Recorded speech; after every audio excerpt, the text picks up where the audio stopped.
I could say that, I had another consistent day, which, consistency is part of the game. Like if I can continue to be consistent, it's just a matter of time before I have a breakthrough.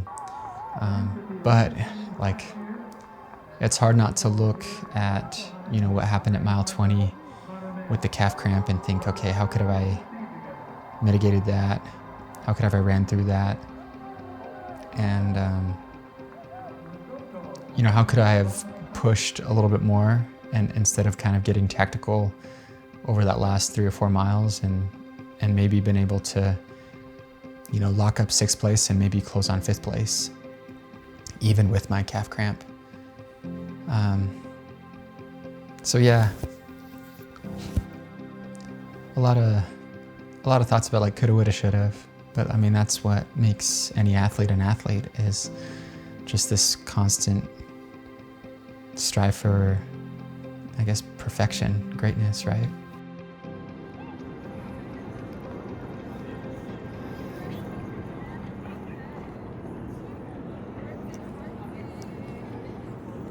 Dude. Is this the party room? I texted Kylie and she said she was cross-training. yeah, she was going hard in there. Heart rate got up to like 160. How are you feeling? She's working. I'm good. Yeah. My calf is super tight. You don't really look like you just ran a marathon. Don't ask me to run right now. And don't look at my feet. Oh. I have some giant blood blisters in there, yeah. Just a little more humid than anything we've done. Oh, interesting. I don't know if you noticed that, but like... I was really sweaty. Yeah. Like salt everywhere. Yeah. And so like, I think that just led to more blisters. And like, I don't get blisters almost ever in practice. Yeah. But almost every race we do is at a humid climate. So I could not believe the amount of cheers I heard of "Go Clayton." It was reassuring because I'm like, oh, he's still in the pack. That's good. It's true. He's with me, and then I look back and I don't hear it, and I'm like, oh. It's tough, but give me your breakdown. I mean, you were there for 20 miles, so I know. We'll start at 20 miles. I tried to catch John for a little bit, and then I was like, no, like. Yeah. The goal is the podium, and I was just like, if I go with him, I don't know if it's the right move. He looked strong, man. He did. And we knew how fast he could be. Right. From Chicago and his Strava. Right. I wish I would have gone with him, because I think, like, I go with him and I blow up. I think I end up 5th. I go with him and, like... You pretty much had top 5 secured. I had top 5 secured. Yeah. And if I go with him, I think my chance of getting 2nd, like, increases dramatically. I was just like thinking about all the times I visualized this in training. Yeah. And I kind of looked to my side and they're both right on me. They started speeding up and like I couldn't. Yeah. It was like I was just pushing so hard into the ground. Yeah. And my legs were just not giving me anything back. And so I just watched, them duel it out to the finish line, and it was just tough. How many seconds were they ahead of you? 4. 4. Okay. Yeah. I think it was really, really cool to see Conner finally put together a race that merited what I've seen in practice. I've been saying this for a long time, but I think that, we haven't seen the best of Conner Mantz yet in a race. And I think he finally was able to put it all together in a race that like he could fully be satisfied with. And it was really cool to, hear his post-race interviews and his talk.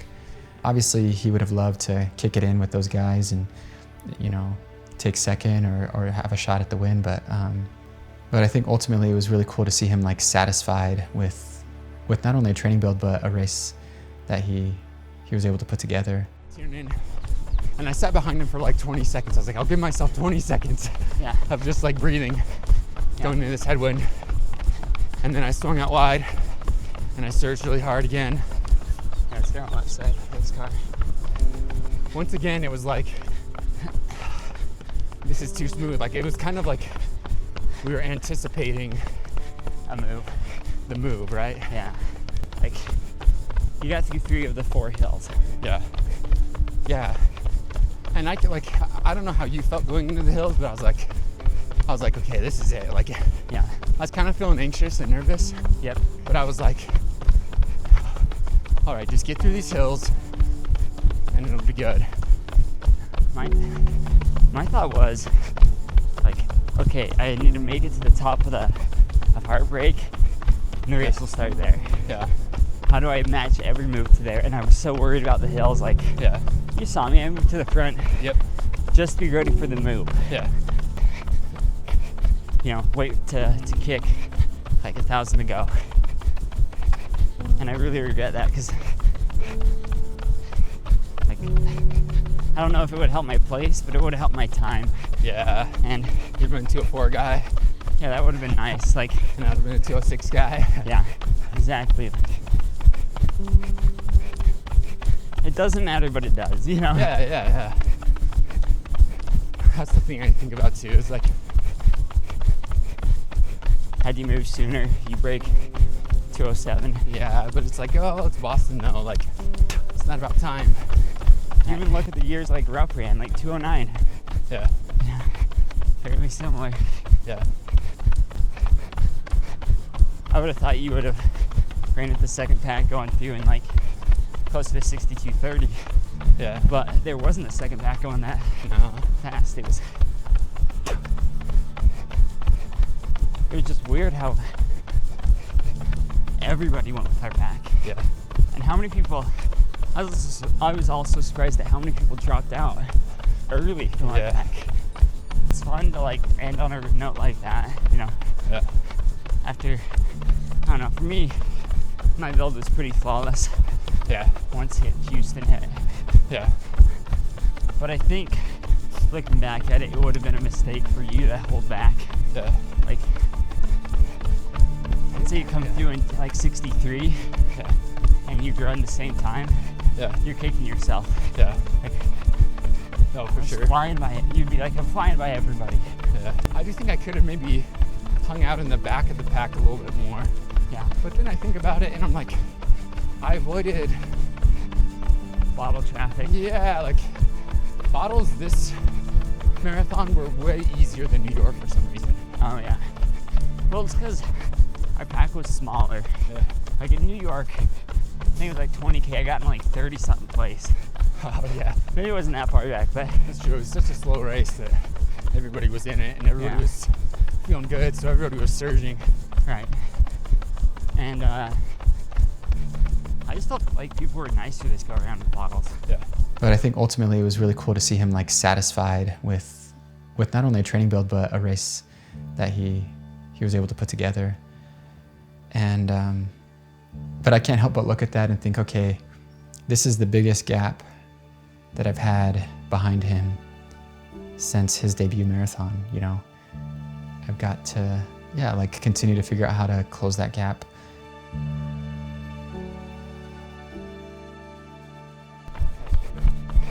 What are you thinking about for the fall? It's a fun time, but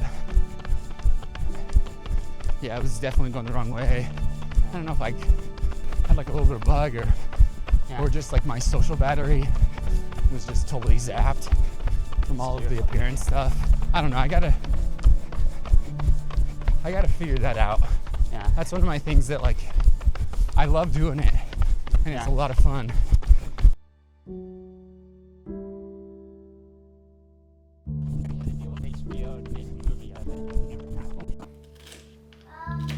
Guess where we're going?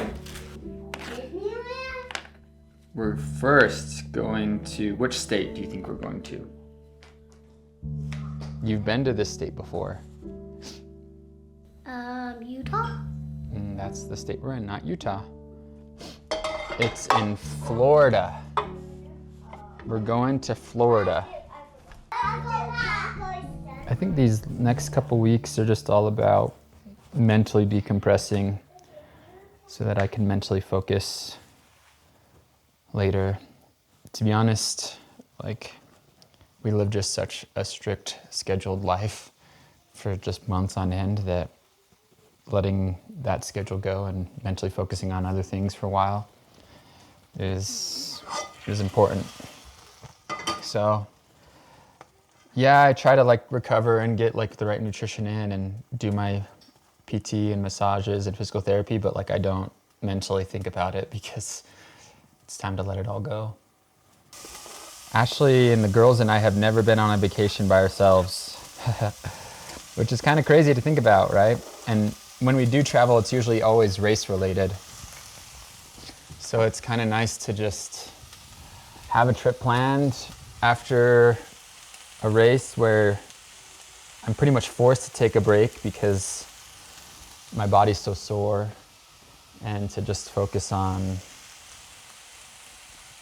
like just being with the family for once. I already know what they taste like. Yeah, they're so good.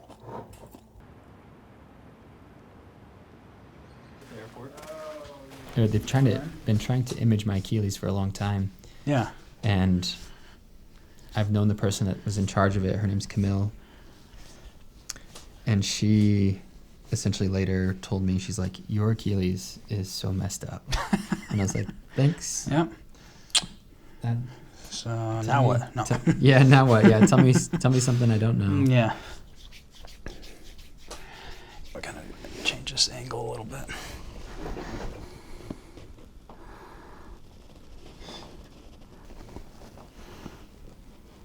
Ooh. Wake you right up, huh? Yeah. If I do run Worlds, there's a chance that maybe I double back and chase an American record at, you know, Valencia, or maybe I go run New York again. Or I just go and, you know, chase the American record at Chicago as well. So, and just focus on that. So a lot of good options. I don't know exactly which one I'll choose yet. But, you know, after day 2, 3, it started to loosen up. I kind of like to just take each day at a time. And if I feel like I want to run, I run. If I don't, I don't. You know, it's the week not to stress about running at all. Stay up late, eat whatever, run whenever if I want to. And you know, that mental and physical break, I think, is what kind of gives me the motivation to kind of get back to it. Like, you start to crave routine, you start to crave motion, and you start to crave purpose and setting goals. And yeah, you kind of almost need one to appreciate the other.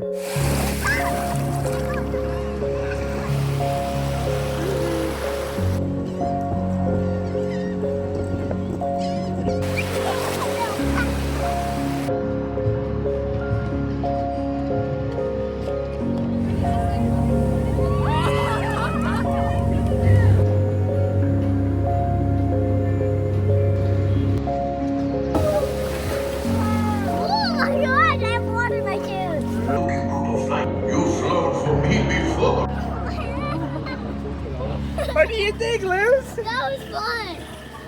How was it? Good. It was good, huh? I've obviously been really happy that I ran 2:07:04, you know, almost a minute PR, feeling strong, like, about that. Jenna? You brought Lola.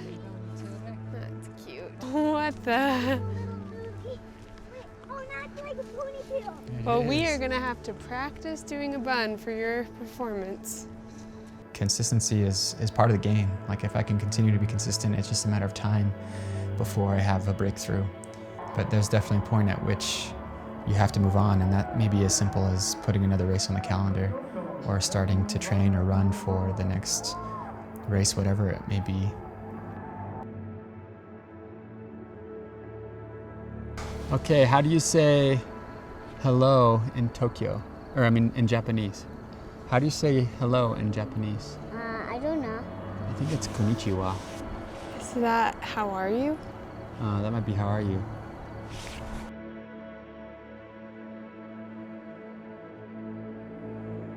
Started off really strong the first part of the marathon, and then right after the calf cramp, like, my back kick of my left foot starts to cheat in.